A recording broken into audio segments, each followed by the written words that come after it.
কিছু একটা করেন স্যার। আজ 4 দিন হয়ে গেল আমার ছোট্ট মেয়েটা ওই নোংরা বারান্দায় পড়ে আছে। জুতার দোকানের সামান্য মাইনের কর্মচারী নিকুঞ্জ, তার আদরের মেয়ে মামনির কঠিন অসুখ, ডায়ালিসিস করতে হবে। পাড়ার এমএলএ দয়ালু হাতে চিঠি দিয়েছেন মন্ত্রীর সিএকে। তিনি চিরকুট পাঠিয়েছেন আরেক আমলাকে, আমলা নোট পাঠিয়েছেন হাসপাতালের সুপারকে। কিন্তু গত কদিনে নিকুঞ্জের সমস্ত উদ্বেগ আর উৎকণ্ঠাকে তুচ্ছ করে সে নোট পৌঁছায়নি হাসপাতালে।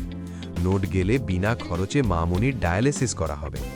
গরিব নিকুঞ্জ সারাদিন দোকানে মানুষের পায়ে জুতা পরায়, অন্যমনস্ক কাজে ভুল হয়ে যায় বারবার, মালিক ধমক লাগায়। এক একটা নধর পায়ে জুতা পরাতে পরাতে নিকুঞ্জের ইচ্ছে হয় পয়সাওয়ালা খদ্দেরের পা দুটো চেপে ধরে বলে, স্যার, আমার একমাত্র মেয়ে পয়সার অভাবে হাসপাতালের নোংরা বারান্দায় একা পড়ে রয়েছে, তার চিকিৎসা হচ্ছে না। দিন না স্যার কয়েক হাজার টাকা, আমি সারা জীবন আপনার গোলাম হয়ে থাকব। 2টোর সময় ছুটি নিয়ে কলকাতার ডাকসাইটে জ্যাম ডিঙিয়ে অসংখ্য মানুষের ভিড় এড়িয়ে নিকুঞ্জ রাইটার্সে পৌঁছায় হাঁপাতে হাঁপাতে। কেরানিবাবুর টেবিলের সামনে দাঁড়ায় চোরের মতো। বাবুটা বললেন, আজ আর হবে না দাদা। কেন জানেন না? নাগাল্যান্ডের পশুমন্ত্রীর মৃত্যুতে আজ আমাদের হাফ ছুটি ঘোষণা করা হয়েছে। ও, তাহলে কাল? কালও হবে না। কাগজ পড়েন না নাকি? প্রাক্তন প্রধানমন্ত্রীর মৃত্যুতে কাল পূর্ণ দিবস ছুটি। তাহলে পরশু? নিকুঞ্জ ব্যস্ত হয়ে ওঠে। পরশু শনিবার, তারপর রবিবার, আপনি একবারে সোমবার আসুন। সোমবার মানে আরও 4টি দিন বাকি। তলিয়ে যেতে থাকে নিকুঞ্জ। যেতে যেতে তার কানে বারবার ভেসে আসে মামনির কণ্ঠস্বর, বাবা, আমার কবে ছুটি হবে? আমি কবে বাড়ি যাব বাবা?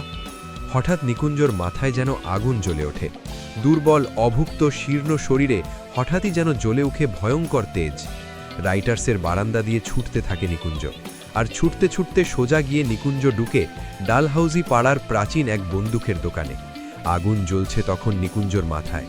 ধূমকেতুর মতো নিকুঞ্জ চিৎকার করে বলতে থাকে, আমাকে একটা বন্দুক দিন, আমাকে একটা বন্দুক দিন, যা থেকে হাজার হাজার গুলি বেরোবে। আমি সমস্ত নেতা, প্রাক্তন মন্ত্রী, কর্তাদের গুলি করে মেরে ফেলব। তারপর সারা দেশে একদিনই রাষ্ট্রীয় শোক, একদিনই ছুটি, আর তারপর আমার মামনির ডায়ালিসিস। দোকানের দারোয়ান ঘাড় ধরে নিকুঞ্জকে বের করে দেয়। নিকুঞ্জ ছুটতে ছুটতে হাঁপাতে হাঁপাতে হাসপাতাল। হঠাৎ ঝপ করে লোডশেডিংয়ের মতো নিকুঞ্জের চোখের সামনে সব কিছু অন্ধকার হয়ে যায়। মামনির বিছানাটা খালি। মামনি কোথায়? কোথায় আমার মামনি? অনেক রাতে ভাড়া করা ম্যাটাডোরে একটা খাটিয়ায় মামনিকে শুইয়ে দূর মফস্বলের বাড়ির পথ ধরে নিকুঞ্জ। সারাটা রাস্তা পূর্ণিমার চাঁদ আলো ধরল মামনির মুখে। এক আকাশ নক্ষত্র আর তারা আলো বিছিয়ে রাখল মামনির ঘরে ফেরার পথে।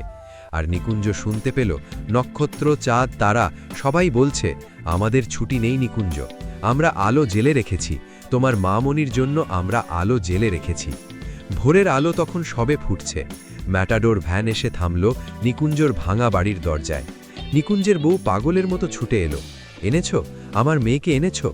পাথর হয়ে যাওয়া নিকুঞ্জ তুমুল কান্নায় ভেঙে পড়ে আর বারবার বলতে লাগল, তোমার মামনির ছুটি হয়ে গেছে, তোমার মামনির ছুটি হয়ে গেছে।